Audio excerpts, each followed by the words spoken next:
लाल पियर के भवरवा सरबे गुनाए आगर हो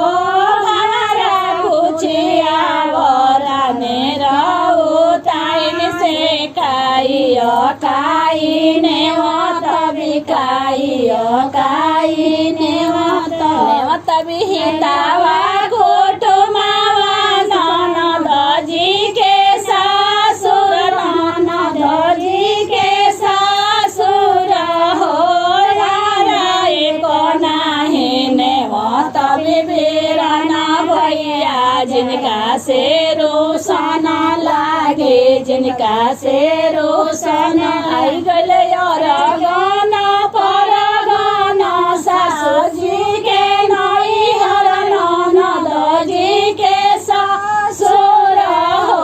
रे एक नाही ओइले बीरन भैया जिनका से रोशन लागे जिनका से रोशन हम नहीं गाना लगाई भी चौका पुराई भी हो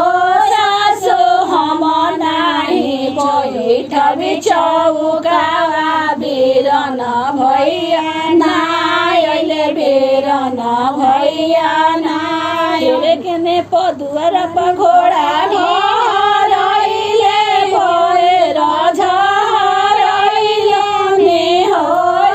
रे घेरे केने पगिया झलकले मुखिया भैया गइले बिनुआ भैया अब हम गाना लिपाई बिचौका फुराई भी हो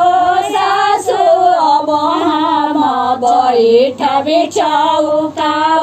राहुल भैया गइले छोटू भैया गइले बुडू भैया गइले हो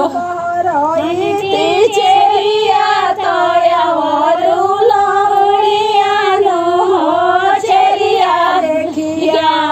भैया के पौधरिया काई काइले आई बारे काई काइले ले दहा